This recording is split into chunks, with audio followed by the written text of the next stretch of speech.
خاتون جنت کی بات کرتے ہیں. کیا بات ہے میرے آقا علیہ الصلوۃ والسلام کے مبارک گھرانے کی. بی بی فاطمہ الزہرا رضی اللہ تعالی عنہا نبی پاک علیہ الصلوۃ والسلام سے اس قدر محبت فرماتی تھی، سرکار علیہ الصلوۃ والسلام نے دنیا سے پردہ فرمایا. خاتون جنت بی بی فاطمہ رضی اللہ تعالی عنہا کے چہرے کی مسکراہٹ غائب ہو گئی، بالکل افسردہ سنجیدہ ہو گئی. اب اپنے وصال سے یعنی اپنے انتقال سے قبل ایک ہی بار مسکرائیں. وہ کیا ریزن تھا؟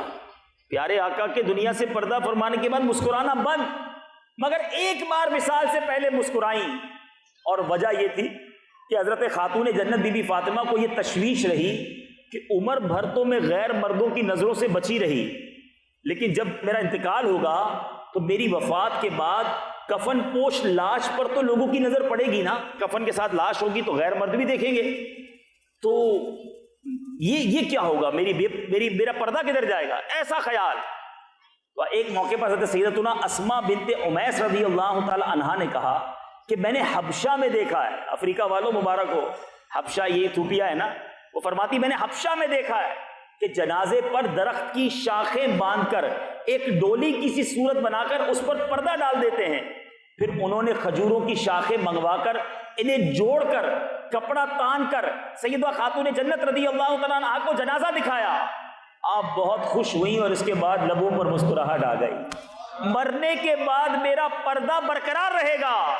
جب یہ سنا تو آپ کے چہرے پر مسکراہٹ آتی ہے، اور یہ پہلی مسکراہٹ تھی جو سرور کائنات صلی اللہ تعالی علیہ وسلم کے دنیا سے پردہ فرمانے کے بعد خاتون جنت کے لبوں پر آئی ہے. کیا پردے کا اہتمام ہے، کیا ذہن ہے پردے کا. زندگی میں تو کیا ہی کیا، میرا جنازہ بھی کوئی نہ دیکھے.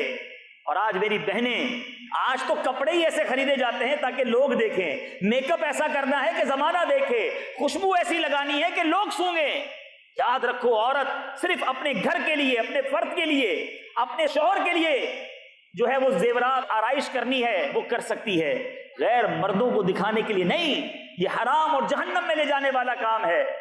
ایک خاتون جنت ہیں کہ اپنے جنازے کو بھی ایسا چاہتی ہے کہ لوگ نہ دیکھ سکیں. آپ کو پتہ ہے قیامت کے دن جب خاتون جنت رضی اللہ تعالی عنہا پل صراط سے گزریں گی تو کیا اعلان ہوگا کہ اے اہل محشر اپنی آنکھوں کو نیچا کر لو، خاتون جنت کی سواری گزر رہی ہے. یعنی اللہ تبارک و تعالیٰ کی طرف سے بھی یہ پردے کا کیا خاص اہتمام ہوگا. اب ہم سوچیں، یہ کہلاتے تو پنجتن کے غلام ہیں، کہلاتے تو نبی پاک علیہ الصلوۃ والسلام کے امتی ہیں، عاشق رسول کہلاتے ہیں، مگر ہمارے اندر حیا کتنی ہے. پیچھے پیچھے اسلامی بھائیوں، آج ایک اور بڑی برائی کہ آج مرد و عورت شیک ہینڈ کرنے لگے، اور اس کو کوئی برا نہیں سمجھتا. ہاتھ ملانا تو نارمل ہو گیا، اور ایک قدم اور آگے بڑھ گئے، اب تو گلے بھی ملتے ہیں. استغفر اللہ، استغفر اللہ. سنیے، شہنشاہ خوش خصال، پیکر حسن و جمال صلی اللہ تعالی علیہ وسلم کا فرمان عبرت نشان ہے، جس نے کسی اجنبیہ عورت سے مصافحہ کیا یعنی ہاتھ ملایا، وہ بروز قیامت اس حال میں آئے گا کہ اس کا ہاتھ آگ کی زنجیر سے گردن میں بندھا ہوا ہوگا. کیسے برداشت کرے گی یہ عذاب؟ آج تھوڑی سی انجوائمنٹ کے لیے، تھوڑا سا معاشرے کے ساتھ چلنے کے لیے بعض اوقات بندہ فرینڈشپ ایسی اختیار کر لیتا ہے، دوست ایسے ہوتے ہیں، گیدرنگ ایسی ہوتی ہے کہ کہتا ہے کیا کروں جناب، گیدرنگ میں کرنا پڑتا ہے. دوستوں کے ساتھ ایسی پارٹی میں چلا گیا تھا کہ وہاں یہ سب کرنا پڑتا ہے. ارے یا تو دوست کو راضی کر لو یا رب کو راضی کر لو. کہیں ایسا نہ ہو کہ اللہ ناراض ہو گیا تو یہ دوست تمہیں بچا نہیں سکے گا، یہ فرینڈشپ تمہیں بچا نہیں سکے گی، یہ تمہاری گیدرنگ تمہیں بچا نہیں سکے گی. قبر میں مجھے اور آپ کو اکیلے جانا ہے، اور اس قبر میں ہمیں اپنے اعمال کا حساب دینا ہے. اے میٹھے میٹھے اسلامی بھائیوں، سنو، وہ اسلامی بہنیں جو بے پردہ گھومتی ہیں غور سے سنیں.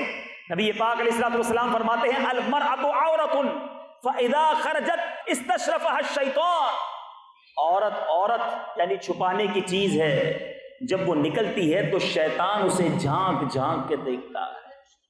اے اسلامی بہنوں، خدا را خاتون جنت کا واسطہ پیش کرتا ہوں کہ پردے کی چادر کو اپنائیے، پردے کو اپنے اوپر نافذ کیجئے کہ بے پردگی کہیں آپ کو جہنم میں داخل نہ کر دے. اور جو اسلامی بھائی مجھے سن رہے ہیں جو اپنی آنکھوں کے ذریعے بے حیائی کرتے ہیں، فلمیں، ڈرامے اور جناب بے حیائی کے مناظر تلاش کرتے ہیں، کبھی کوئی بے پردہ عورت آ جائے تو اسے ٹکٹکی باندھ کر دیکھتے ہیں، اس کے معاذ اللہ جسم کے محاسن کو دیکھنے کی کوشش کرتے. سنو، سرور کائنات علیہ الصلوۃ والسلام فرماتے ہیں آنکھوں کی بدکاری دیکھنا ہے، یہ آنکھوں کا زنا ہے. جو آنکھوں کے ذریعے بے حیائی کرتے ہیں۔ اللہ کے محبوب صلی اللہ تعالی علیہ وسلم کا فرمان حلاوت نشان ہے، حدیث قدسی ہے، نظر ابلیس کے تیروں میں سے زہر میں بجھا ہوا ایک تیر ہے، پس جو شخص میرے خوف سے اسے ترک کر دے تو اسے ایسا ایمان عطا کروں گا جس کی مٹھاس وہ اپنے دل میں پائے گا۔ اے بڑا مشکل، واقعی میں جانتا ہوں، آپ بھی جانتے ہیں، اپنی آنکھوں کو بچانا۔ کوئی بے حیائی کا منظر سامنے آ جائے، کوئی بے پردہ عورت سامنے آ جائے، اب نگاہیں جھکانا ہے مشکل کام، کیونکہ نبی پاک نے فرمایا یہ شیطان کا وہ تیر ہے جو زہر میں بجھا ہوا ہے، لیکن جو اللہ کی رضا کے لیے اسے چھوڑ دے گا ملے گا کیا؟ فرماتے اللہ فرماتا ہے میں اسے ایسا ایمان عطا کروں گا جس کی مٹھاس وہ اپنے دل میں پائے گا۔ اب ذرا غور کر لیجئے، کیا چاہیے؟ ایمان کی مٹھاس چاہیے یا آنکھوں کا عذاب چاہیے؟ اللہ کی ناراضی چاہیے؟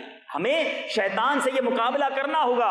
حجت الاسلام امام محمد غزالی رحمۃ اللہ الوالی منہاج العابدین میں فرماتے ہیں، حضرت سیدنا عیسیٰ علی نبینا علیہ الصلوۃ والسلام سے منقول ہے کہ خود کو بد نگاہی سے بچاؤ، کیونکہ بد نگاہی دل میں شہوت کا بیج